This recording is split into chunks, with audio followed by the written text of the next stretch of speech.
Hola, muy buenas. Muy buenas tardes, noches a todo el mundo.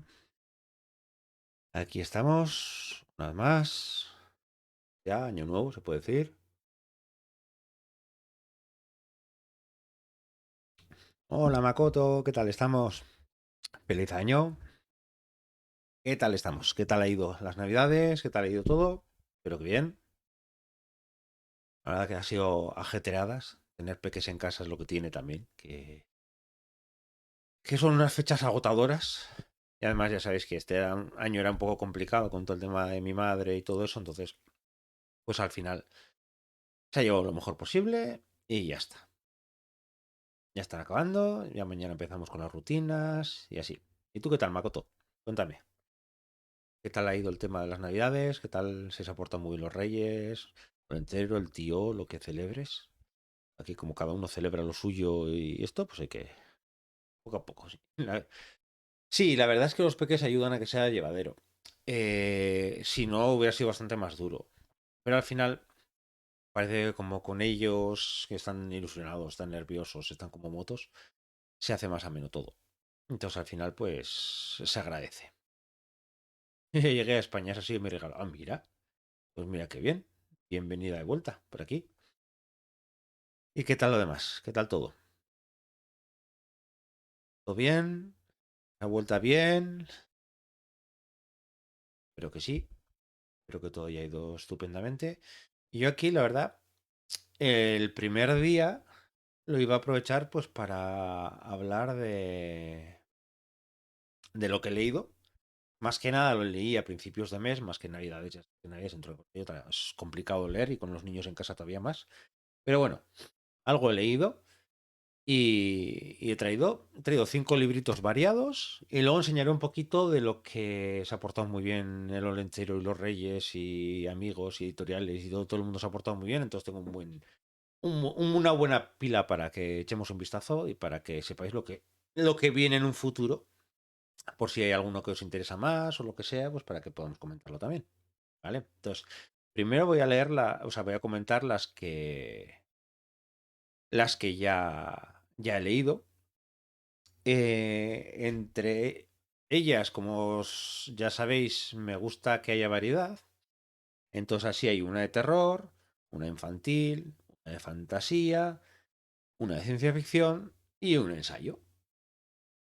Así depende de lo que le gusta a cada uno, pues mira, tiene algo al que agarrarse y algo de lo que comentar.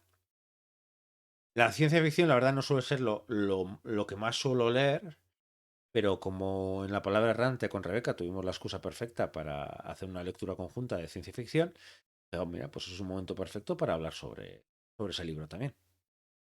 Así que voy a beber un traguito de agua y empiezo a comentar un poco las novelas que me trae hasta aquí.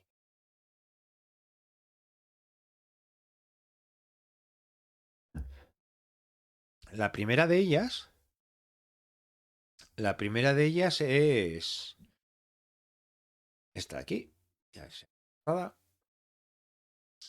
Tidepool, de Nicole Wilson. Tenéis la edición en papel. Está publicado por Dilatando Mentes. Ya sabéis lo fan que soy de Dilatando Mentes y de todo lo que escriben, de todo lo que leíran, vamos a decir. Y esta le tenía muchas ganas. Para que os hagáis un poco la idea de qué va, es terror, es terror Lovecraftiano, no me sale la palabra, pero Lovecraftiano revisado, que es algo que yo personalmente agradezco mucho. No sé si Makoto has leído algo de Lovecraft. Muy buenas, Patricia. Llegas perfecta, pues luego el segundo libro creo que te suena. Pero ahora estoy hablando sobre Tidepool, de Nicole Wilson. No sé si habéis leído algo de Lovecraft, porque suele ser el típico autor que la gente dice, sí, un autor clásico de terror, Lovecraft. ¿Has leído Lovecraft? No. Y la verdad es que a mí se me hace un poco bola leerlo. Eh, es muy gótico en algunos aspectos. Luego, como escritor, pues hay cosas que yo, por ejemplo, soy muy de novelas de personajes. A mí me gustan muchísimo las novelas de personajes. Es más, muchas veces perdono otras cosas en una novela antes que personajes mal llevados o mal diseñados o que no sean creíbles. Y Lovecraft, una de las cosas que no me gustaba mucho era que casi los personajes son lo de menos.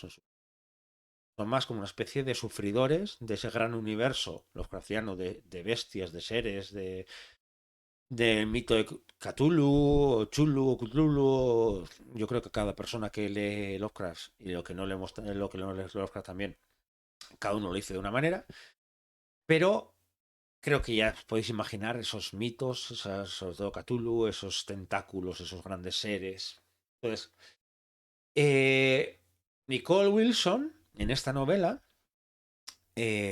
revisita lo que sería todo eh, Lovecraft. No solo los mitos, esos seres de Lovecraft, sino que también yo creo que hace una revisión completa y una actualización completa de todo lo que supone Lovecraft. Y yo personalmente lo agradezco mucho. Os explico un poco por qué.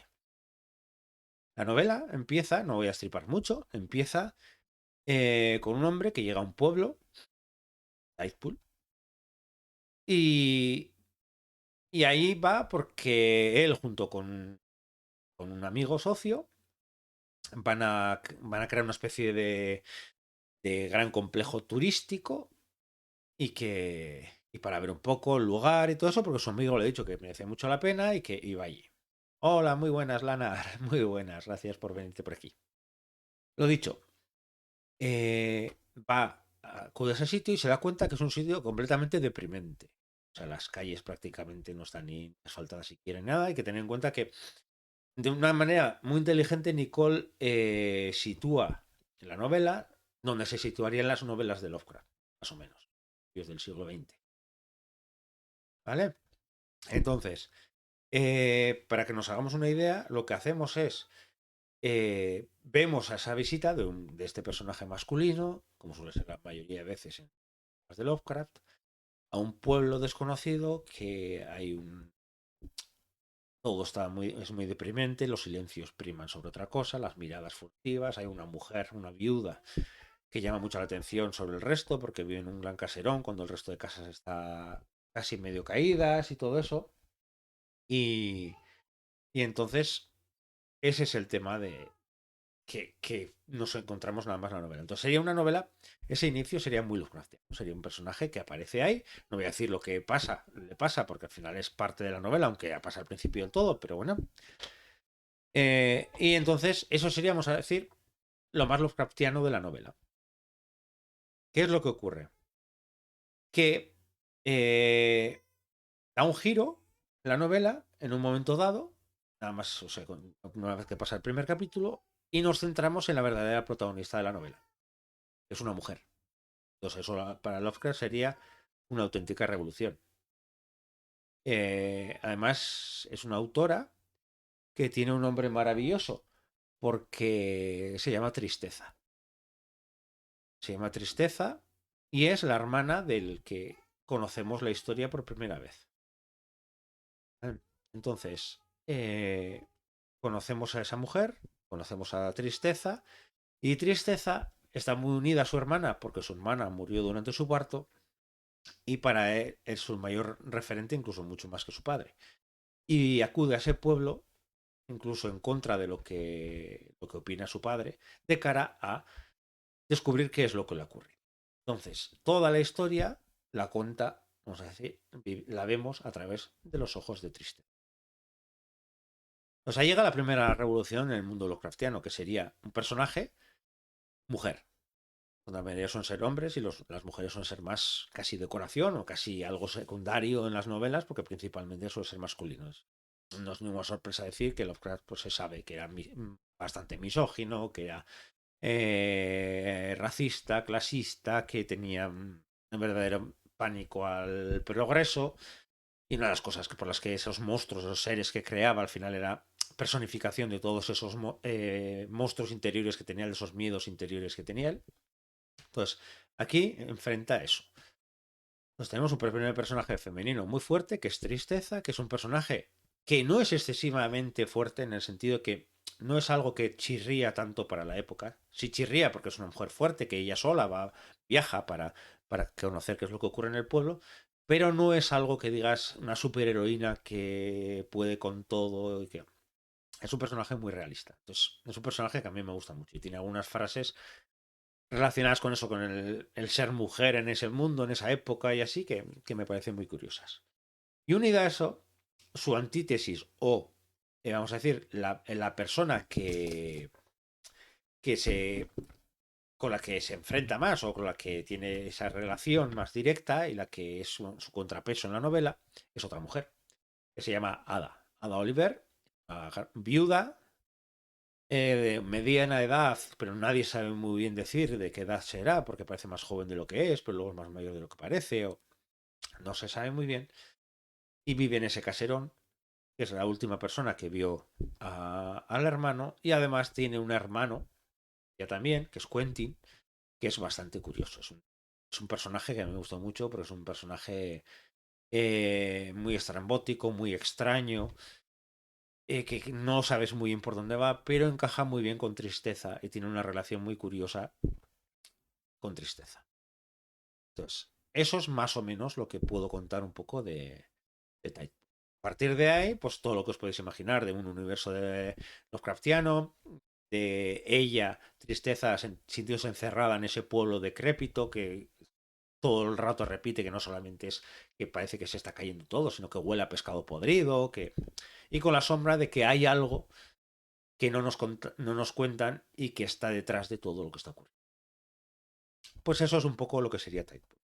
Además, tiene dos puntos muy interesantes. Por un lado, lo que os he dicho, esa actualización de los mitos de Lovecraft, desde el punto de vista femenino, es como si una mujer cogiera la cabeza de Lovecraft, se pusiera en su mente y creara historias, pero quitando toda esa parte que no principalmente.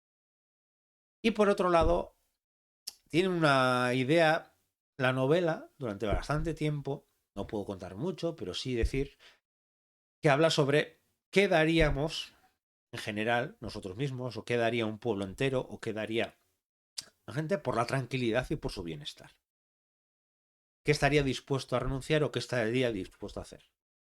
Hace poco os leí un cuento con breve de Ursula K. Le Guin que justo hacía también esa reflexión que salen de Mellas, que era precisamente eso, una reflexión sobre qué es lo que hay escondido sobre la supuesta felicidad y naturalidad de todo lo que ocurre en el mundo. Pues eso es lo que pasa ahí. Entonces, esta novela, no sé si os gusta el terror Lovecraftiano, pero yo lo recomiendo sobre todo por ese giro que da Nicole a todos los mitos de Lovecraft y esa visión, porque se carga prácticamente todo lo que se puede echar en cara a Lovecraft, en esta novela se lo carga, creo que bastante conscientemente. Pues hablamos de la misoginia, hablamos del racismo, hablamos del clasismo, del sexismo, de la modernidad, de la búsqueda de la modernidad. Entonces va poco a poco rompiendo con esos hitos que normalmente en Lovecraft suelen ser bastante importantes. Entonces, no sé si nos llama, yo lo recomiendo, entre otras cosas porque la edición es maravillosa. Ya sabéis que ya estuvieron aquí hace poco eh, los editores de Dilatando Mentes y es maravillosa. Por ejemplo, simplemente el índice, ya veis lo que es. Pues es muy tentacular todo, pero tiene, a lo largo de la novela, tiene mucho. Y luego al final, tiene una parte muy interesante que suelen poner los libros de Dilatando Mentes, que sería esto, que es miscelánea. Y ahí y en esa parte, pues habla un poco de la zona, de un poco cómo sería el pueblo que nos escribe Nicole, la casa, cómo serían las inspiraciones que ha tenido Nicole. Entonces, la verdad es que merece la pena, ya os digo, y sobre todo si os llama la atención Lovecraft, porque habéis visto esos monstruos tentaculares, esos seres del mar, o esos del abismo, esos seres oscuros, esos seres que no entiendes muy bien ni qué son, pero hay veces que no los describe tan maravillosamente, sino que lo que hace es más son sensaciones, son eso. Tidepool es una novela muy actual, pero que bebe descaradamente de todo eso. Y yo creo que es una manera de revisitar todo ese mundillo de Lovecraft sin leer a Lovecraft de una manera interesante. Yo creo que se está haciendo muchas cosas con Lovecraft. eh, Algunas mejores que otras, hay desde series, películas, novelas, ensayos, cómics. Y esta la verdad es que me la he encontrado bastante divertida y sobre todo muy amena y con ese regusto de destrozar, en el buen sentido, a Lovecraft en esas partes que chirrían tanto leyéndolo ya. Entonces ese sería el primer libro. El segundo, creo que alguien de aquí lo conoce un poco, Chano y Oscar, La Piedra Verde. Dices, Patricia, que estuvo muy interesante esa entrevista, no sé si será, seguramente estás hablando de la de Dilatando, pero hay otra también que estuvo muy interesante después de esa. Y que si no la habéis visto, tanto la gente que está aquí en directo como que vean diferido como la que vean YouTube, ya está colgada en YouTube y toda la entrevista completa con Patricia y con Julio. Y la verdad es que yo me lo pasé pipa. Me pasó, son 2 horas de pesado y hablando. Pero son cosas, yo creo que muy interesantes para conocer un poco ese mundillo que hay, que, que Julio además lo sabe transmitir muy bien en los emails que manda. Y, y eso, conocer un poco qué hay detrás de esta novela. Yo en la entrevista ya lo dejé un poco, ya poco a poco voy leyendo cosas porque mi hijo ya va a cumplir 5 años, ya va a empezar poco a poco a interesarse en los libros, siempre le ha interesado, entre otras cosas porque es como su padre vive enterrado entre ellos. Entonces, siempre le ha llamado la atención coger mis libros también tiene sus libros, sus cuentos, sus historias, pero poco a poco quiero ir buscando historias que le puedan apetecer a él. Y así, pues investigando todo lo que se hace hoy en día, porque la verdad es que es una gozada ver cómo esa franja de edad que muchas veces era la gran olvidada y que era la que nos enganchaba de verdad a la lectura, que es lo que comentamos un poco en la entrevista. Que yo creo que los de una generación, sin los cinco, sin los Hollister, sin este tipo de libros, difícil que estuviéramos enganchados a los libros. Lo mismo que sin los de Elige tu propia aventura. Hay muchos libros que los lees tú por placer o por buscar qué es lo que te gusta, que son los que de verdad te empujan a seguir con la lectura y no los que te obligan en el cole de leer este y este, porque sí, porque es el seminario y hay muchas veces que ni se actualizan, o hay sitios que sí, por suerte, ya sé que Julio también suele ir muchas veces a institutos, a colegios, así, pero todavía hay mucha tendencia a obligar a leer cosas que no les interesan. Y cuando estuve investigando todo eso, y conociendo por aquí a Patricia y todo eso, dije, "Ah, pues voy a investigar un poco sus novelas. Y además que aquí vecinos, pues. Y la verdad es que me lo pasé muy bien. He leído las 2 primeras, porque una de las cosas que sí quiero hacer siempre de cara a los libros es leerlos yo primero y ver si le pueden gustar, no gustar, o lo que sea, porque a veces que parece que es como que los padres no saben ni lo que están leyendo sus. La pena, porque al final se pasan buen rato leyendo eso. Parte de su formación personal, los valores, las cosas que vayan leyendo, que van viendo y así. Y aparte porque son divertidos. Es que parece que la infantil, luego la juvenil, luego parece que son fases con lo que pasas de literatura infantil o de los cuentos y no puedes volver a leer cuentos. Luego de ahí pasas a la infantil, juvenil, de ahí bueno, hay un montón de categorías por medio. Parece como que vas rompiendo, no etapas y no puedes volver atrás porque esos no son para ti. Y aquí me encontré un libro que la verdad es que es muy divertido. Yo os digo, he leído este el primero y el segundo. Y sobre todo porque quería ver cómo esas imágenes que tengo yo de, de esa parte de los Hollister, los cinco y así, para mí esos son mis inicios de lectura. Yo se los robaba a mi hermana para leerlos yo. Y era que leía ese tipo de novelas, luego ya fue cambiando, luego al final no me gustaba tanto leer, a mí me enganchó ya desde siempre a la lectura y hasta aquí he llegado. Pero para mí eso es la primer paso a la lectura fueron esos. Entonces me gustó mucho ver cómo Chano y Oscar actualiza esa idea que, al menos aquí eh, en Euskadi, y ya sé que en muchos sitios también, el tema de la cuadrilla, la idea de la cuadrilla, esos amigos que se juntan y que son amigos para todo, y que aquí somos muy cerrados, la verdad, los vascos para eso somos muy, muy cerrados, pero cuando entras dentro de una cuadrilla parece que una cuadrilla es como un santuario en el que no son amigos, es algo más que amigos. Pues me gustaba mucho ver cómo esa visión que tenía, además con dos hermanos mellizos, muy diferentes entre ellos, que el que narra Chano es, vamos a decir, el más reflexivo, que se agradece para cómo le narra toda la historia. Oscar es el loco, el aventurero, el que tiene las ideas más peregrinas. Y entonces, ver actualizar eso me gustó mucho. Me gustó mucho también ver cómo se actualizar el papel de los padres, porque es algo que parece una tontería, pero no lo es. Cuando leemos ese tipo de novela, nos pasa que los padres también nos podemos fijar en nuestros propios padres o reflexionar ellos de que, qué son unos padres. En este caso, la madre sigue estando, vive en casa, o sea, vive en casa, está en casa, pero también trabaja.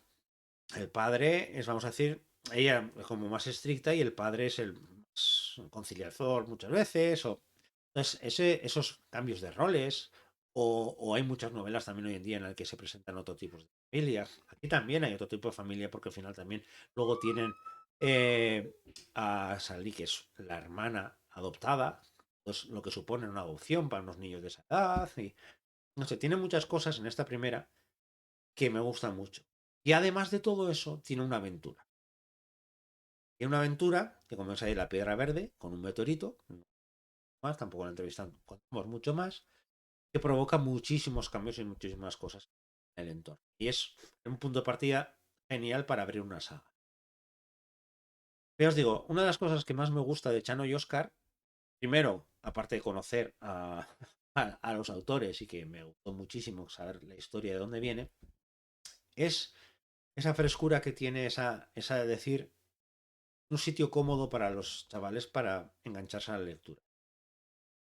Ya os digo, en un día te lees uno, el día siguiente te los otro, claro, el ritmo del que va a leer este pues no es el mismo que es el mío, pero, pero sí, te engancha muy bien y os agradece que sean libros en los que no solamente sea la forma, el fondo, todo, te encuentres a gusto leyéndolo. Tú estás a gusto leyéndolo como padre, imaginándote cómo lo leerá tu hijo. Para mí es una gozada el poder encontrarte este tipo. Y luego, además de eso, o dedicado, además, como te quito todo.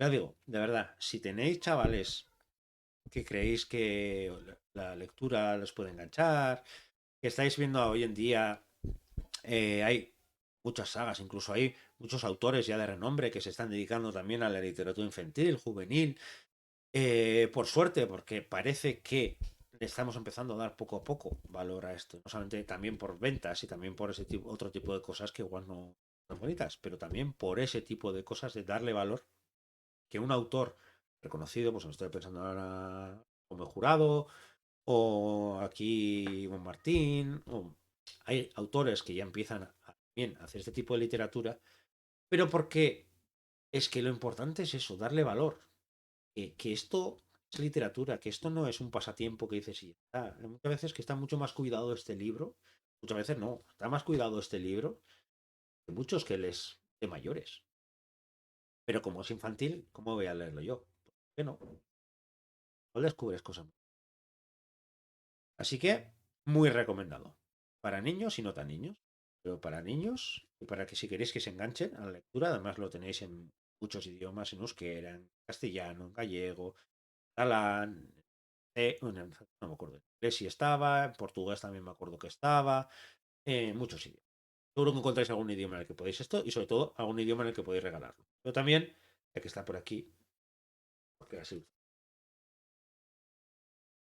está la familia, para que y es una familia que merece la pena. Me hizo gracia en cuanto leí lo primero que dije, Chano, Chano, con TX. Digamos en la entrevista. ¿Cómo pronunciará la gente Chano? Bueno, claro, hay mucha gente que Chano no sabrá que Chano aquí en euskera es el gorro. Pues, por suerte lo dicen desde el principio. Chano. Pero es eso. Es coger y decir, pues mira, que haya cosas en euskera como Chano, X, que vaya más allá de las fronteras y que vaya recorriendo el mundo, pues agradece. Ya os digo, de verdad, merece mucho la pena. Yo por ahora me quedo con el segundo porque mi idea es los dos primeros que vaya leyendo, que le vayan gustando al peque y luego leerlos a la vez. Así podemos ir comentándolos y todo eso. Pero en la estantería ya tiene este libro.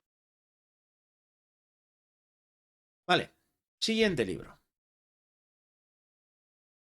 Pasamos de infantil, pero con bastante fantasía y bastante toques así que da gusto, huele la imaginación, al Señor de los G. Creo que aquí ya sabéis mi debilidad por Jelly Clark. La verdad es que me parece una maravilla como escribe, sobre todo los mundos que crea. Y hace pues, algo menos de un año comenté ya su anterior novela que salió aquí, que era el de La maldición del tranvía 015. Y este es el mismo mundo, pero una novela, como veis, bastante más gordita que la de La maldición del tranvía y con bastante más cosas para comentar. Para comentar así. Aquí aparecen ciertos personajes que ya aparecieron en el tranvía número 15 y además lo primero que hay que decir es que aquí no solamente es la novela Señor de los Jin, sino que además, como en Tino, han incluido relato, una historia corta, que sería esta de aquí, Muerte de un Jin en el Cairo, sería la primera historia, que no dura mucho, y luego ya de ahí pasamos al Señor de los Jin. ¿Vale? Entonces, me parece muy buena idea porque hay muchísimas cosas de una historia que entrelazan con otra. Los propios personajes sirve como introducción a los personajes. Porque principalmente el peso de la historia corre sobre Fatma, que es una mujer, vamos a decir, la primera mujer que formó parte del ministerio que se creó cuando los Jin vieron el mundo. Y entonces es un personaje muy, muy característico, muy interesante, porque es un personaje fuerte. Estéticamente también es diferente, porque Fatma tiene muy asentado esa parte egipcia, pero la estética que tiene va con traje y corbata, con bombín, y la verdad es que es una mujer muy, muy potente. Y a su lado, siempre o casi siempre, suele estar City, que es una una mujer con una fuerza, con una agilidad maravillosa que forma parte de una religión minoritaria que hay en Egipto y que la relación entre ellas es que te contaré no, de la novela. Como podéis ver, estamos hablando de mujeres en Egipto, principios del siglo XX, eh, mujeres muy fuertes, muy poderosas, muy empoderadas, que tienen muy claro que ellas pueden las cosas en un mundo muy masculino. Y se va abriendo poco a poco a lo largo de estas novelas y al anterior también se ve, se va viendo cómo el mundo va evolucionando, pero que todavía hay muchísimo por avanzar. ¿Qué es lo que ocurre en este mundo? Ocurre algo que lo diferencia completamente del nuestro, y es que en un momento dado hay un personaje que tendrá mucha importancia en esta novela, que sería el señor de los Jin, que lo que hizo fue abrir una brecha por la que se colaron los Jin que estaban en otra, en otro plano o como queramos llamar. Los Jin, para quien no lo sepa, los Jin son una especie, los genios, pero no solamente los genios, cualquier ser mágico de Oriente, de esa parte de Oriente, lo podemos considerar Jin. Claro, y hay Jins de todo tipo, muy pequeños y casi insignificantes a grandes elementales de fuego, pasando por alados, pasando por cambiaformas, por mil cosas. Unido a esto, Cuando pasa todo esto, claro, se crea el ministerio para intentar controlarlo, para intentar ver qué es lo que está ocurriendo, para también los delitos que vayan unidos a eso, pues para que se puedan investigar, y ahí es donde entra.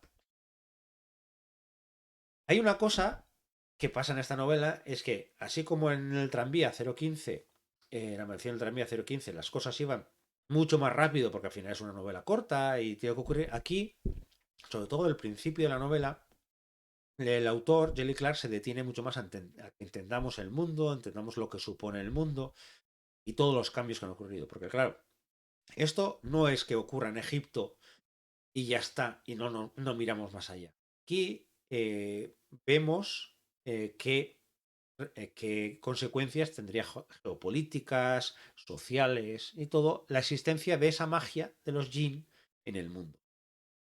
Mediante esa magia, Egipto se convierte en una de las potencias del mundo. Y el resto de potencias, que pues de Estados Unidos, Alemania, Rusia, el resto de potencias, lo que hacen es ver cómo, y nosotros vemos cómo reaccionan ante eso. Algunos se declaran completamente contrarios a la magia, y entonces cierran fronteras a todo lo que suponga magia.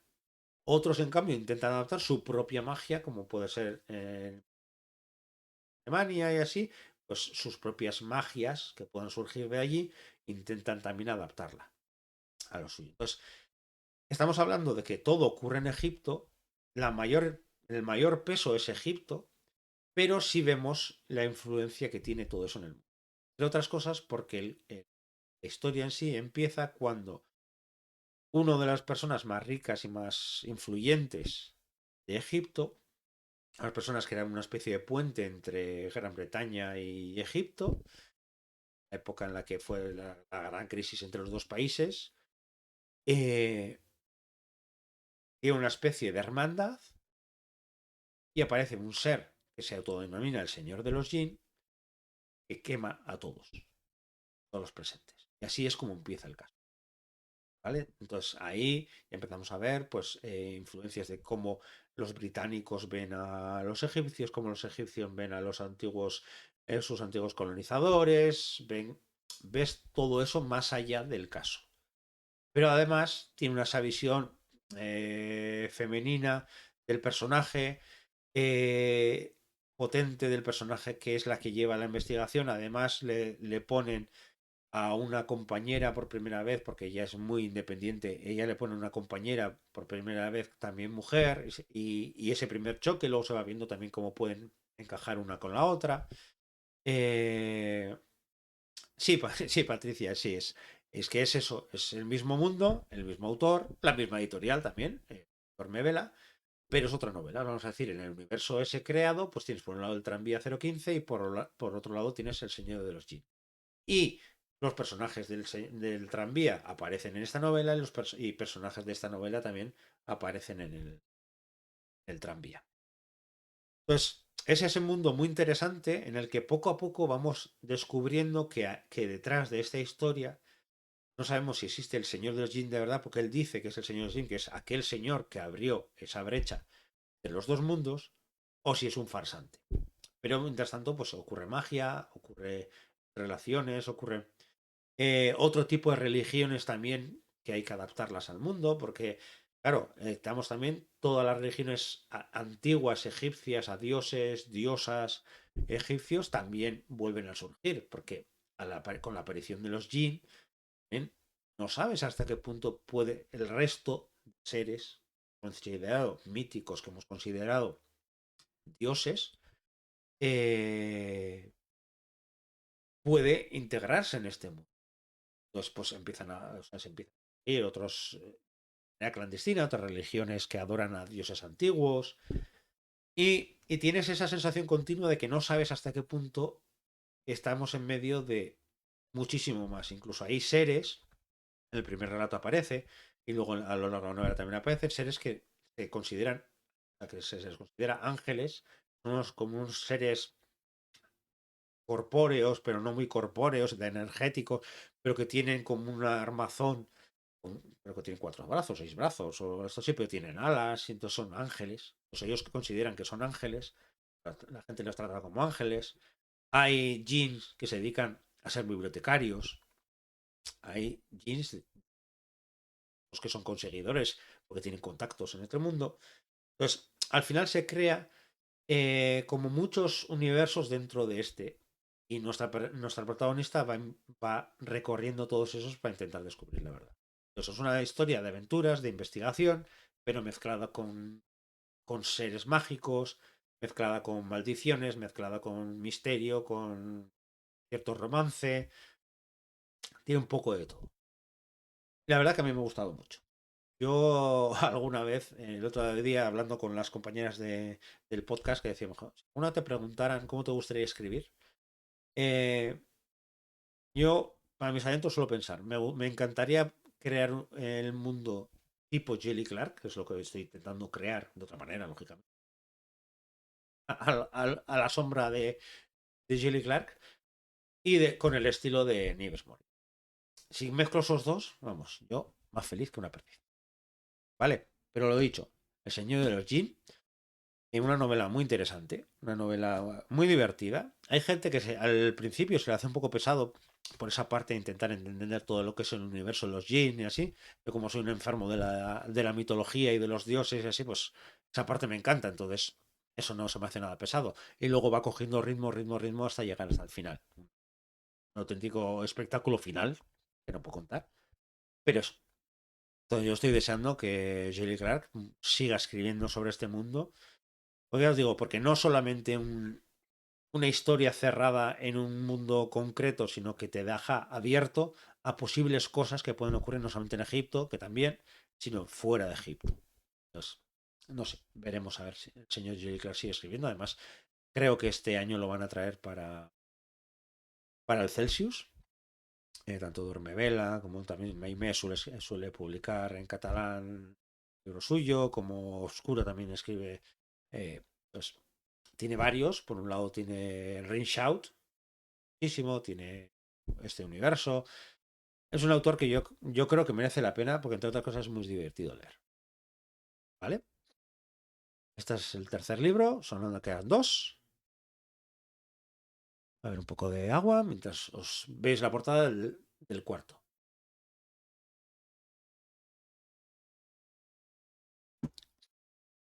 Como os he dicho al principio, he intentado que sea variado. Estoy haciendo distintos libros.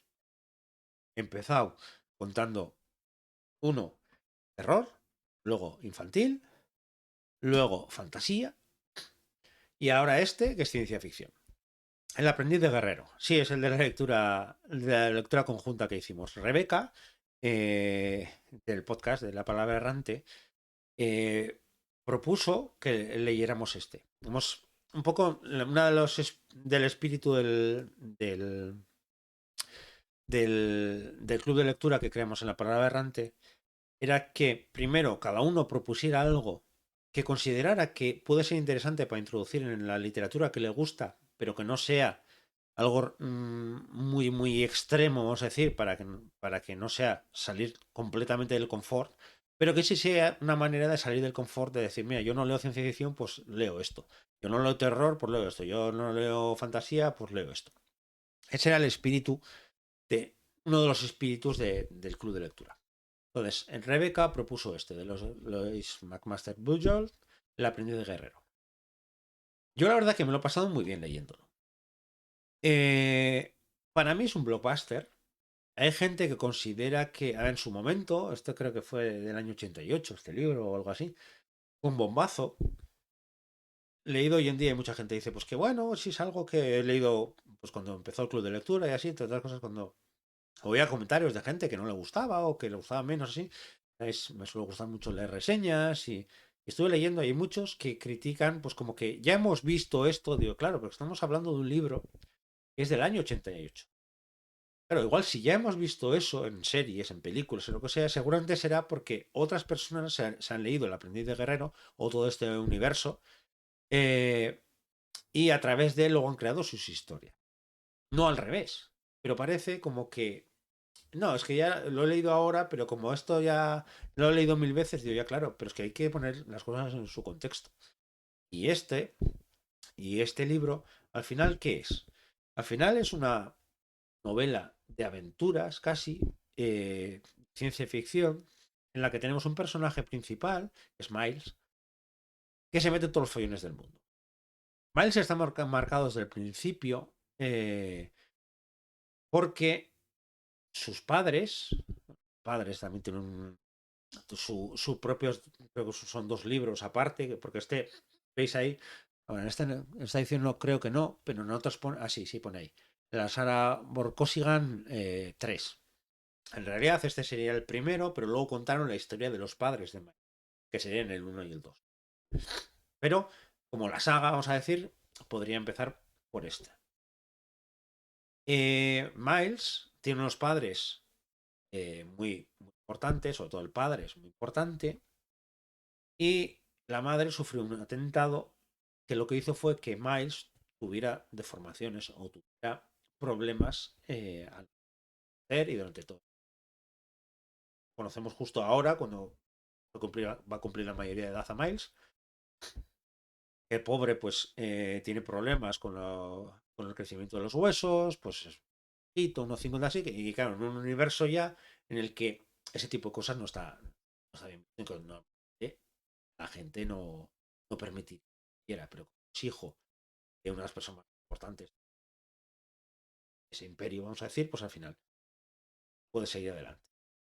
Pero hay algo que me gusta mucho, decir mucho sobre la novela, que es que conocemos a Miles en una escena en la que estaba como perdedor. Entonces, es como una carta de presentación de decir, yo no voy a ser un héroe. O sí, no lo sé.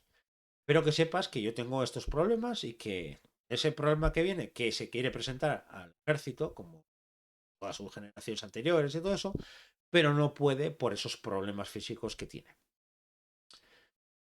Entonces, vuelve a casa y allí está Elena, que es la hija de Bodari, que es, vamos a decir, su guardaespaldas, su protector, y él está enamorado de ella. Y esta Elena tiene un secreto, ella misma ni siquiera lo sabe, que es que no sabe quién es su madre. Su padre no lo cuenta jamás. Entonces, Miles, pues intentando ayudarla así, pues investiga y descubre algunas cosas respecto a ese nacimiento. Y a partir de ahí una especie de aventura en la que Miles, acompañado de Elena, de Bozari, van a visitar a su abuela en otra zona del espacio, pero ocurre algo de manera que Miles acaba comprando una nave, así como va todo como encadenado, acaba comprando una nave, teniendo pues eso, que buscar a alguien también para poder arreglar la nave, porque es una de las naves que está a punto de jubilar, pero claro, si tiene una nave ya tendrá que darle un uso, entonces buscar un negocio, y va poco a poco, como que no quiere la cosa, como que Miles se va metiendo un lío tras otro, hasta acabar de una manera que casi se puede convertir en una especie de conflicto político y de todo tipo. Es muy divertido. Yo a Rebeca le comentaba, luego cuando hicimos la lectura conjunta, le decía, a ver, yo me lo he tomado casi como una especie de serie de Netflix que podía serlo perfectamente, en la que estás viviendo esa aventura en la que vas a otro cinturón, en el que hay un bloqueo, porque hay una guerra entre dos imperios, vamos a decir, entonces cómo pasar de un lado a otro. Es para pasar el rato, muy divertida. Es ciencia ficción, pero es una ciencia ficción muy blanda, no sé, te habla de distintos planetas, distintas regiones, distintas cosas, pero no te habla en sí de pues, seres impresionantes o las naves con el funcionamiento exacto o cómo funciona el agujero de gusano o los saltos. No se mete tanto en ese tipo de problemas, sino que es más vivir la aventura que va viviendo Miles en esa concatenación de una tras otra ir metiéndose en un lío todavía mayor. Y eso más o menos sería lo que es el aprendiz.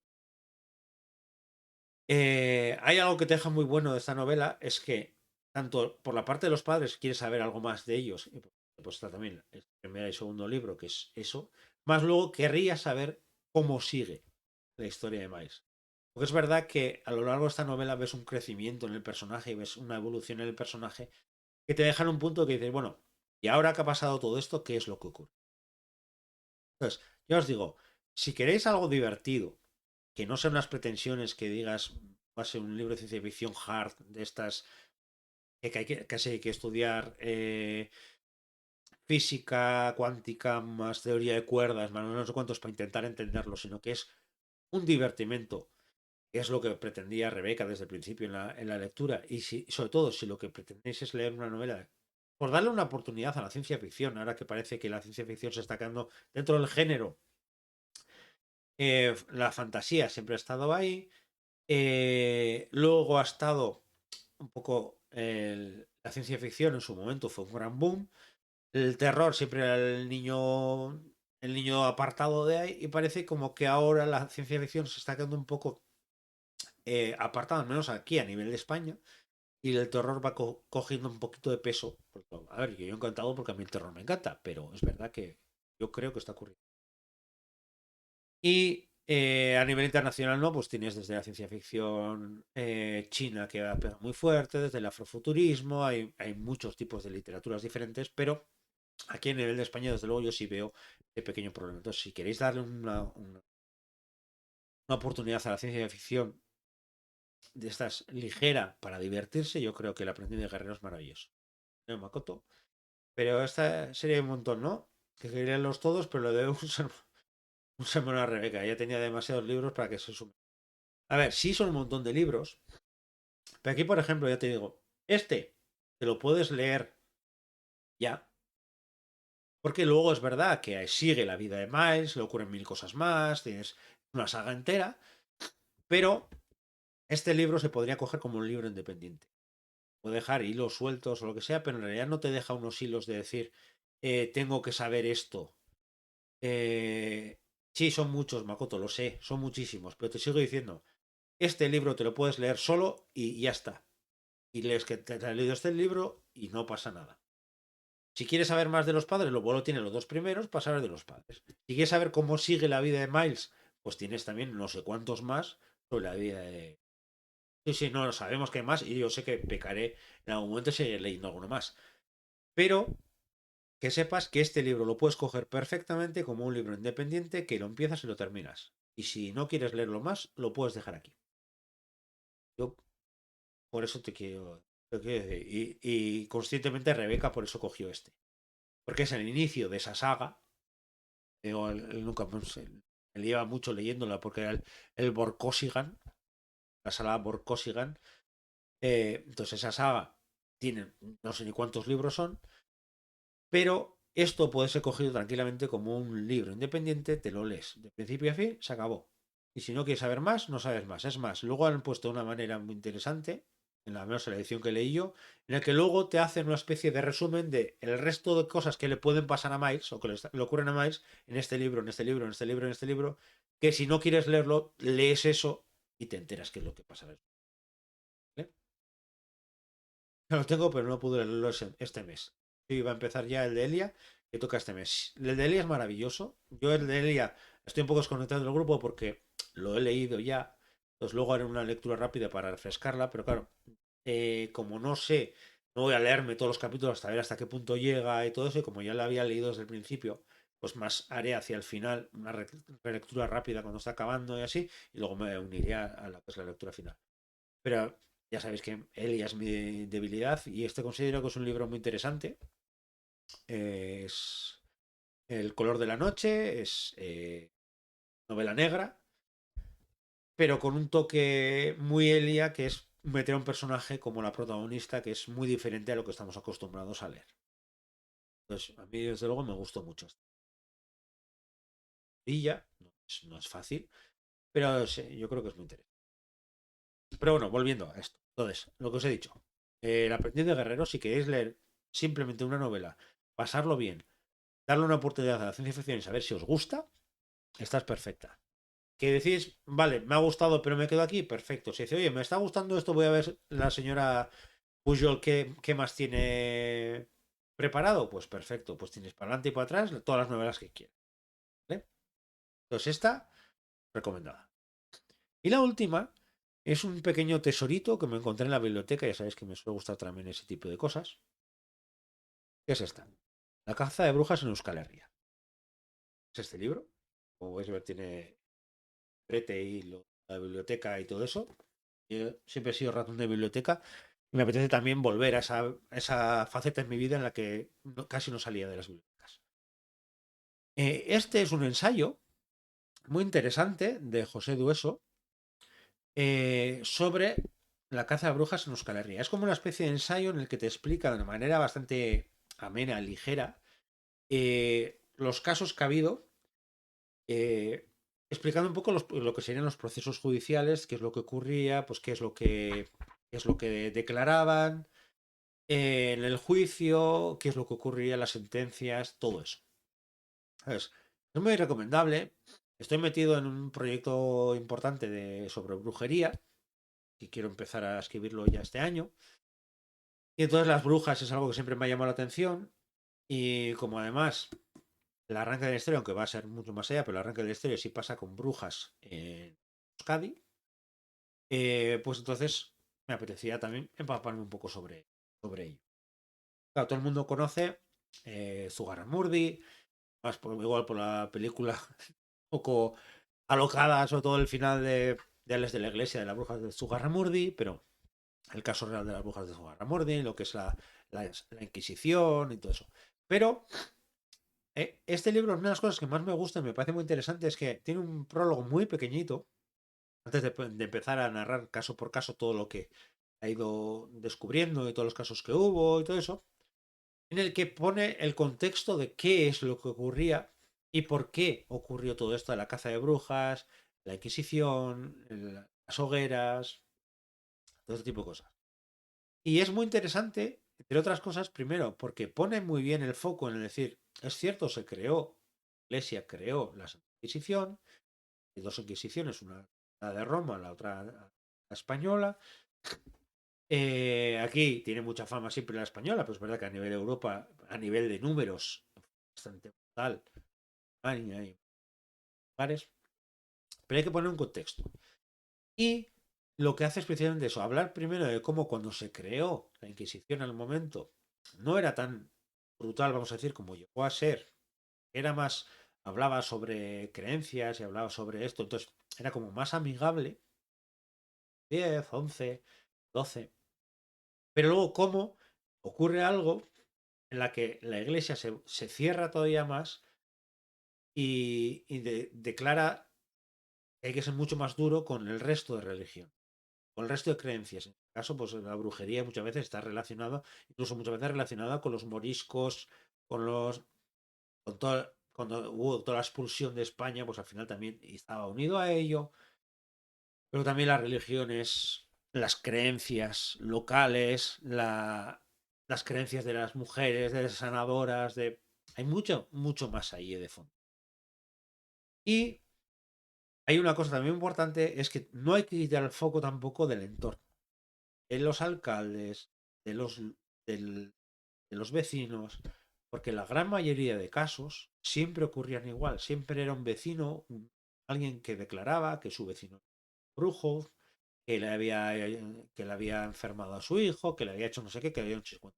Y muchas veces ese era el inicio de todo. Entonces, poner foco solamente en la parte de la iglesia, la parte de la Inquisición, es lógico, porque al final luego los juicios que ocurrían y todo eso, pero que también hay que poner el foco en todo el contexto de cómo, aquí por ejemplo, el famoso caso de Zugarramurdi venía mucho porque todo empezó porque una mujer que vino de Iparralde, de la zona vasco-francesa, llegó a Zugarramurdi, a ese entorno, viniendo de otro lugar, de otro pueblo en el que había ocurrido un proceso de estos.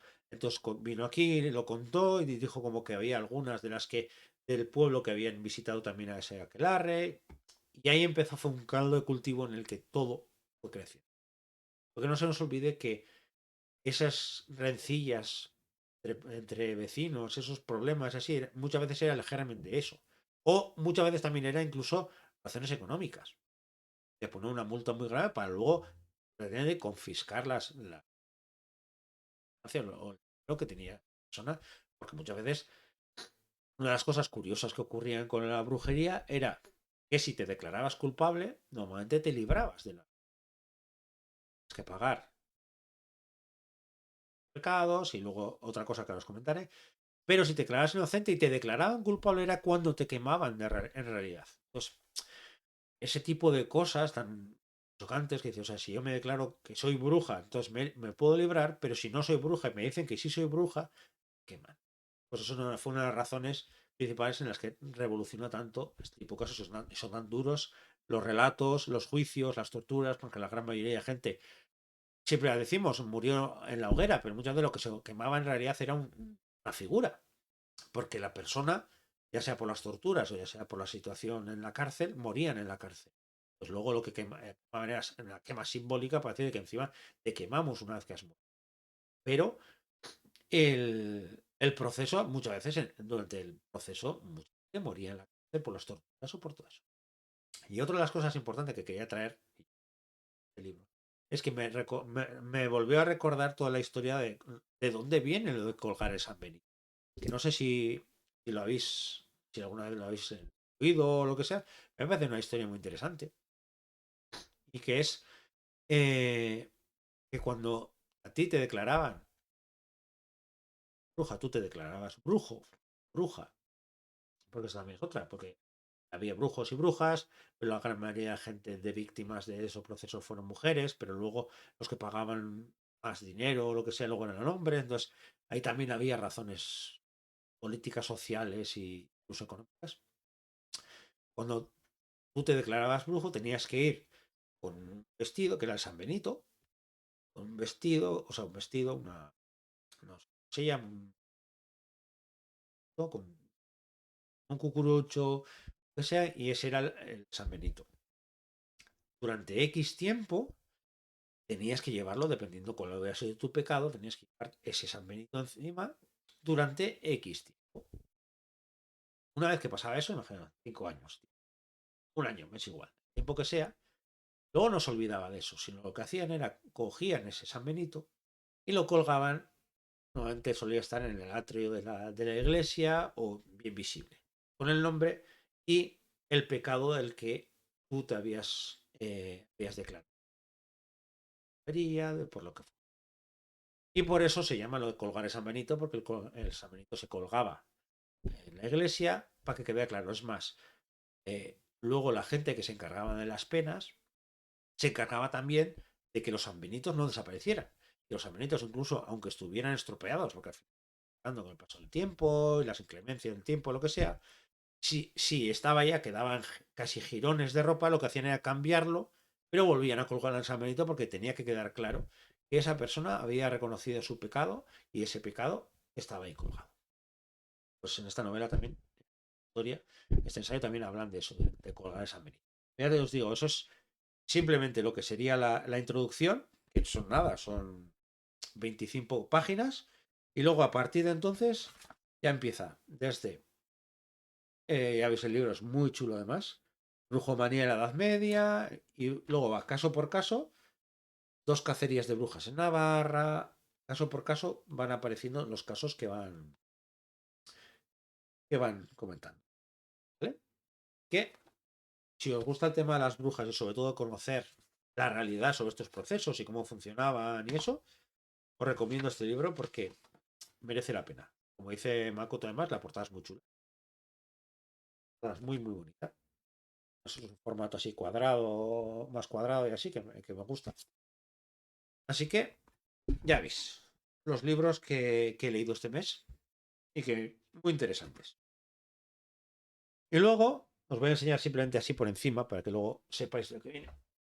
Tanto las editoriales como mi familia y compañía ha sido muy generosa y tengo una pequeña pila de pendientes que ha venido con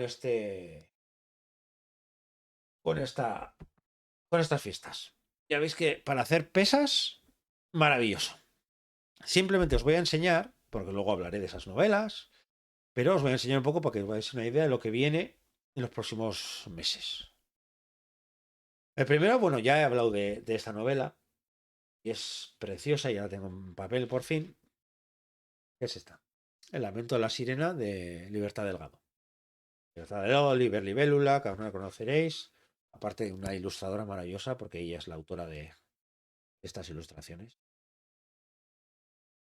Eh, es precioso. O sea, es un libro, de verdad, te lo pasas pipa leyéndolo, porque Liber tiene ese toque de humor maravilloso, eh, en el que nos mete en un mundo en el que existen las sirenas, existen los piratas y las relaciones entre ellos y qué es lo que ocurre.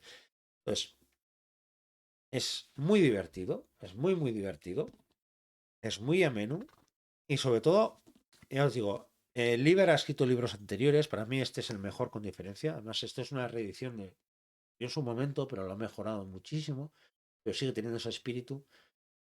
Y eh, la portada, ya os digo, es brutal. El interior tiene una ilustración justo al final, antes de los agradecimientos, que me parece maravillosa. Son los dos protagonistas. Y ya os digo que si os gusta la fantasía, además, es esta fantasía clásica de visitar otra vez el mundo de los piratas, de cuando veíamos las películas de piratas, de esos navíos que eran casi muy alocados, que vivían aventuras, que visitaban a islas extrañas, que les ocurría de todo. Y luego además Liber a eso le une conocer no solamente las sirenas, sino el universo que tienen las sirenas propio, el mundo que tienen las sirenas, de cómo funcionan. Todos son todas mujeres, cómo crean, cómo... Es muy, muy interesante y es muy divertido. Entonces, si tenéis la opción de leerlo, merece la pena. Además, el libro se le ocurre muchísimo con la edición, porque voy a enseñar también incluso el principio de las... Es muy, muy, muy bonito el libro. Pero aparte de ser muy bonito, que lo es, muy divertido. ¿Qué? Sí, el color es una auténtica pasada. Lo que es la edición es muy bonita, como es muy, muy bonita. En el propio índice. La edición es muy bonita y son estos libros que, aparte de ser bonitos, muy divertidos. Y son de los libros que merece la pena tenerlos en papel. Entonces, de eso ya hice la entrevista a Liber en su momento, ya os he hablado de este libro, pero os lo vuelvo a recomendar, ya que tengo en papel y espero la próxima vez que esté con Liber en persona que me lo firme, pero precioso. Y luego, así repasando un poquito, de Dilatando Mentes, tengo este que ya está empezado, que se llama La tarde del miedo, que es de Richard Gavin. Este también tiene una edición muy chula, para que veáis también, pues, tiene tan delicadas de Dilatando Mentes. Pero luego tiene, pues eso, una presentación y luego los inicios de capítulos y todo eso, pues el prólogo importa el hecho de nervios, se llama, y esta es la... Me estás odiando, Makoto. Yo te quiero mucho. Esta es una antología, Weird, de terror, Weird, vamos a decir. Entonces, lo he empezado ya voy terminando el segundo relato, y me está gustando mucho. Porque cada vez me gusta más este universo Weird, este universo raro, extraño. Y habrá, ya os aseguro que va a haber más cosas en el universo. Porque el terror tiene muchos apellidos y el Weird puede ser uno de ellos. Y, y aquí habla mucho sobre eso, sobre pasiones, sobre secretos, sobre oscuridades. Mira, aquí, por ejemplo, en la parte de atrás pone, a través de todas estas historias, Gavin analiza los problemas de nuestra cotidianidad, como la soledad, la demencia, los problemas de pareja, la obsesión, la imposibilidad de salvación, las creencias religiosas, la angustia vital. Entonces, una de las cosas que me gusta mucho el web, y me gusta mucho los relatos, ya sabéis que intento de vez en cuando traer libros de relatos, es precisamente eso, de cómo se suele aprovechar para esos monstruos, esos seres extraños que pueden ir surgiendo y que además son la representación o son perfecto visión de lo que tenemos. Entonces ya os digo que esto, seguramente este mes ya, mes que viene, ya cuando haga las lecturas de enero, estoy seguro que será uno de ellos. Así que El altar del miedo, de Richard Gavin, por Editando Mentes. por ahora, desde luego, muy recomendado. Y luego tengo cuatro aquí, que estos no los he empezado todavía. Otro de Duermevela, que tenía muchas ganas, lo pedí, y mucho este, El Señor de la Noche. El Señor de la Noche, también con... también es una historia creada ya hace 40 años, creo que fue cuando se... Sí, creo. Sí, más de 40 años después de su primera publicación. Los de Dormevela, a ver si algún día puedo traerlas para aquí. Y una cosa maravillosa que es que buscan libros, historias olvidadas o de literaturas no menos, más desconocidas o lo que sea, y las están aquí. Se agradece muchísimo. Y este, desde que lo vi, tenía ganas. Y otra cosa, porque también tiene una edición que es preciosa. Tiene muchísimo también ilustraciones interiores, así que van a ver muy bien.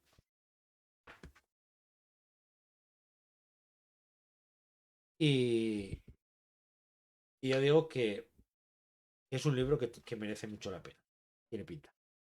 Y me han hablado muy bien de él, así que El Señor de la Noche, espero también viene. Que eres débil ante los libros y las recomendaciones, me pasa lo mismo. Por suerte, Carla últimamente, en su canal, últimamente no hace mucho, lo hace en La Furia, y odio muchísimo cuando hablo de La Furia, pero por suerte tengo unos cuantos libros que ya me he leído cuando suelen hablar de ellos, pero sí os recomiendo. Furia en la librería, si no lo habéis visto alguna vez, ya va por el tercer capítulo, creo. De 2 semanas, 3 semanas, graban el cuarto, que lo graban en directo en la Gigamesh, en lo que es un templo para todos los que nos gustan los libros. Y ahí están hablando de libros y hablando. Muy interesante. Luego, una editorial que tenía muchísimas ganas de tener un libro y por fin he podido tenerlo porque está en castellano. Es de Maimés. Una vida con notas al pie. La biografía oficial de Terry Pratchett. Terry Pratchett es un autor que siempre me ha fascinado. El universo que creó es un universo alocado de distintas sagas dentro de ese mismo universo, de ese toque de humor con fantasía. Me parece de lo mejorcito que existe. Y, y quería tener este libro precisamente por eso, por conocer qué había detrás, quién estaba detrás de todas esas obras. Entonces, tengo muchas ganas de leer este. También es chito, o sea, son 500 páginas de memorias, pero yo creo que me va a hacer mucho la pena, porque conocer un poquito más la realidad de Terry Pratchett siempre merece la pena. Y sobre todo porque Aimés como editorial se lo están currando muchísimo. Todas las ediciones que están sacando de todas las novelas de Terry Pratchett, no solo Terry Pratchett. Y lo que pasa es que están en catalán y realmente. Ya me empiezo a plantear a leerlas también en catalán para poder, para poder leer libros suyos. Pero sí, pero creo que va. Y luego de los dos últimos libros, hay una editorial que acaba de salir ahora. Los conocí en el 42. Me hablaron del proyecto que tenían por delante. Me hablaron del primer libro, que iba a ser este. Y dije, "Ah, ya me lo has vendido. ¿Qué es este? La canción de Freya. Editorial nueva, aquí veis. Mac. Libro, ya tienen ya dos más que se irán apareciendo, pero este es el primero. Y claro, a mí en el momento que me dijeron, sí, va a ser queremos que sean libros cuidados, así, y este, por ejemplo, sobre mitología, fantasía, mitológica, toques oscuros, y dije, has vendido. Eh, Brujas, mitología, ¿qué más quieren? Es muy chulo. Dices que te gusta la portada, Makoto. Pues espera a ver el interior, porque, mira, por ejemplo, nada más abrirlo, mira lo que te encuentras. Unas cosas así. Vale, otro más. Vale, me alegro mucho que me odie. Y al final, sepa que echéis un vistazo, tiene una especie de un diario Y el diario,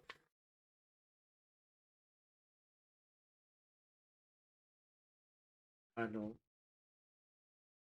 La verdad es que yo creo que, yo creo que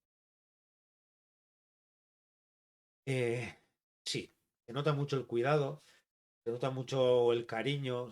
Cuando hablaba con la editora, se notaba mucho el cariño que quería darle al libro, cariño que tiene, que da mucho tiempo con la idea, ya es correctora, la idea de sacar una editorial adelante, todo eso, y al final cosas que ocurren en la vida, pues te camino.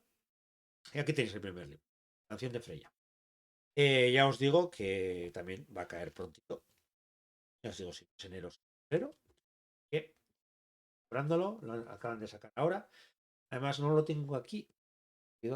Las primeras que comprábamos nos mandaron un saquito con runas. Dan 4 o 5 runas súper chulas.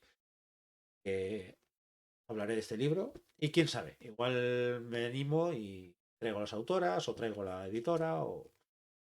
¿Vale? Pero ella. Y el último ya, y ya os dejo descansar. Es uno gordito, gordito. Ya veis, casi nada. No sé, no me acuerdo cuántas páginas eran este. Bueno, casi 700. Y es uno que me llamaba muchísimo la atención. Babel, de RF Quan. Aparte de la portada que me parece preciosa, de dorado que tiene letras y así. Babel, una historia arcana, RF Quan. Y me llamó muchísimo la atención. Primero la portada. Es que es una buena portada. Tras. Eh, Me gustó mucho porque luego leí de qué iba y me llamaba sobre todo por eso que estoy, ya os digo siempre que intento buscar otras literaturas o otras historias o otras visiones del mundo. Y os leo un poquito lo que pone atrás. Es una magistral exploración en clave de fantasía de las revoluciones estudiantiles, resistencia colonial y el uso del lenguaje como herramienta de dominación por parte del Imperio Británico. Ya ves, solo que pone en 1828 el Real Instituto de Traducción de Oxford, también conocido como Babel, es la institución mágica más importante del mundo. La magia con plata capaz de revelar significados ocultos perdidos en la traducción que allí se practica le ha otorgado al Imperio Británico un poder sin parangón. Robin, un huérfano cantonés que ha terminado siendo alumno del instituto, se ha dado cuenta de que servir a Babel significa traicionar a su país de origen. Y a medida que sus estudios progresan, se ve atrapado entre Babel y la misteriosa sociedad Hermes, una organización dedicada a impedir la expansión imperial. Cuando Gran Bretaña trate, trate de iniciar una injusta guerra contra China, motivada por el opio y la plata, Robin deberá decidir si la única forma de lograr un cambio real es la violencia. A mí me mezclan historia, maneras, pero historia, colonias, el imperio chino con el imperio inglés, magia, escuelas. No querías que te gustara sinopsis, sí, porque además ves que esta es de los libros que como lo leas por la noche te quedas sin cara seguro, por encima. Pero es eso, no sé, la vi, me gustó. Y, y está escrito por Rebecca Kwan. Y es de los, sí, es de los pesaditos, no es de los más pesados, o sea, no es de los que tiene papel pesadísimo. Y sobre todo la letra no es especialmente grande, como podéis ver. Con lo que es de los que te llevas buen tiempo leyéndolo. Así que, ya veis, la pila de pendientes ha crecido de esta manera. Y hasta aquí es lo que os quería comentar hoy. Y mientras tanto, comentadme vosotras, que estáis por aquí, qué tal os ha aportado, qué libros tenéis pendientes de leer, hay alguno que recomendáis ya para sumarlo a mi pila ya directamente que me entierre en ella.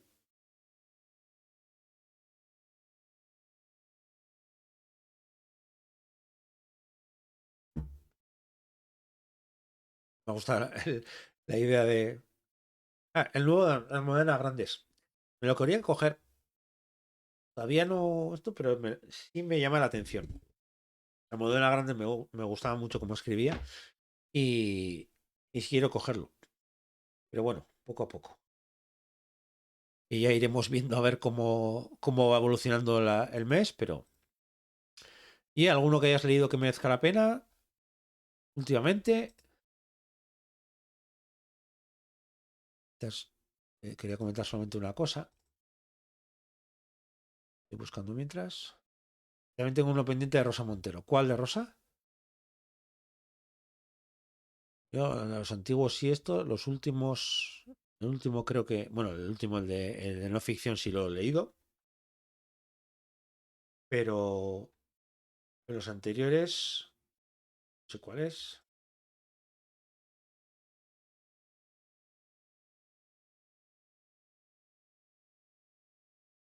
La pila de pendientes ha crecido y el tipo para leer va a disminuir estos meses. Sí, la verdad es que sí. Ah, el peligro de estar cuerda. Sí. El peligro de estar cuerda yo me lo pasé muy bien leyéndolo. Es un libro muy curioso. Eh... Ah, mira, Patricia, ahora que dices, ahora te comento eso. Eh, el peligro de estar cuerda me resultó muy curioso, sobre todo hay muchos datos muy interesantes sobre escritura y salud mental. Es bastante extraño el libro. Yo conozco mucha gente que no le ha gustado nada el libro, hay otros que nos ha gustado, hay un poco de todo, hay división de opiniones.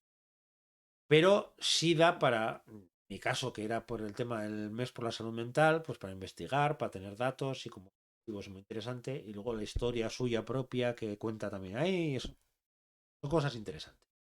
A mí me lo pasó bien y aparte de Rosa Montero a mí me gusta mucho, pues, me tiene ganado. Mira, y lo que has dicho, la trilogía de las Juntillas también me llama mucho, de Aritza Vergara.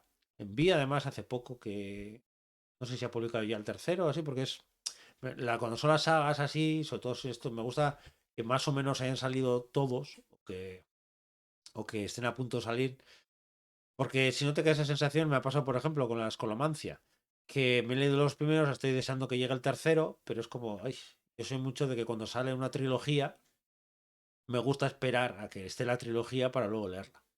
Pero bueno, ya está en Durango, la tercera. Vale, perfecto. Entonces habrá que echarle un ojo a la trilogía de los 20. Eh, y no sé qué iba a comentar. Ah, sí. Unido a lo que habéis comentado antes, que como estamos con la lectura conjunta de Lea Barceló en la Noche de Plata, en podcast, eh, tiene luego también el mes que viene, en febrero, que es un mes más cortito, pues, si no habéis leído nunca, yo traigo a Mariana Enríquez. Mariana Enríquez considero que es una autora muy, muy interesante. Y las cosas que perdimos en el fuego. Lo que vamos a ver. Yo creo que puede ser una introducción bonita para ese universo de Mariana y para poder hablar de relatos, para hablar de terror. Es terror, pero bueno, tampoco es un terror salvaje, brutal. Yo creo que interesante. Y para los que no leen terror, pues puede ser un momento para animarles a que descubran que el terror son muchas cosas. Makoto, que dices, me va a llegar a casa el de los asuntos de muerto. Mira, eh, ya sabéis que todo lo que escribe Nieves me maravilla. Los de Sol me parece maravilloso. Todas las chicas descalzas me parece precioso. Eh, pero para mí, Asuntos de Muertos es la más especial, la que más me impactó de ella. Yo creo que venía antes enamorándome de lo que escribía, pero con Asuntos de Muertos para mí fue el descubrir a la autora que, como siempre suelo decirle a ella, me compraría hasta sus listas de la compra, porque me parece maravillosa. Es una novela a veces incómoda porque los personajes son incómodos, porque no es amable para el lector en el sentido de que tienes un personaje principal como un ser de luz en el que las cosas luego van adelante y lo que sea, no. Y tienes el personaje principal es complejo, la familia es compleja, las relaciones son complejas, pero lo escribe tan bien. Y acuérdate mismo, Makoto, cuando llegues a la escena de la madre y la bañera. A mí esa escena fue la que dije, es un genio. Es, Y lo que le digo siempre a ella, que se mueve de la risa, me dice, "¿Qué tonterías digo?". Yo, te prometo que si nieves, mories. Eh, Fuera inglesa, ya, es decir, si fuera americana, serían unas superventas, pero le ha tocado nacer en España y que el terror aquí no esté muy bien. Pero, tal como es que espero que te guste tanto como a mí, porque fue una gozada descubrir a la gran Nieves en este libro. Ya me contarás, ¿vale? Cuando acabes el libro, yo quiero saber tu opinión. ¿Vale, Makoto? Pues bueno, pues este ha sido un poco el... En las entrevistas que has hecho con ella, me ha encantado. Ella es un amor, pero imagínate qué maravillosa escritora es, que incluso leyéndola es igual de maravillosa que cuando habla. Y es difícil, ¿eh? Porque es maravillosa ella, pero tiene una manera de escribir. Porque es elegante, pero es brutal. Tiene ese manejo maravilloso de utilizar las palabras, el lenguaje, las formas para a veces seducirte, a veces machacarte, a veces señalarte, a veces destrozarte, a veces juega contigo como quiere. Y eso es algo que me encanta. O sea, descubrir un autor que no es precisamente plano, sino todo lo contrario, que en un mismo libro vas viendo distintos juegos que hace contigo. Ya te digo, y Asuntos de Muertos es, para mí, una de las mejores novelas que he leído en mi vida. Terror, no, no. En general, de las mejores cosas que he leído en mi vida. Así que espero que te guste igual. Y lo dicho, repaso rápido, acordarnos. Deadpool, momentos de Paul Wilson, eh, Chano y Oscar, maravilloso. El secreto de los Jin, El aprendiz del guerrero y La caza de las brujas, el ensayo sobre la caza de las brujas en Euskal Herria. Podéis ver variedad, ensayo, como siempre, intento variar de todo, ¿vale? Y esto va a ser un poco la tendencia a lo largo del año. Ya os comentaré cosas que tengo como pensado hacer, entrevistas que ya voy hablando, ¿vale? Pero un poco la idea es esta. Ir parecido los domingos, en principio, si no hay vida, los domingos hasta ahora, darnos, hablar de libros, entrevistas, presentaciones y pasar un buen rato, ¿vale?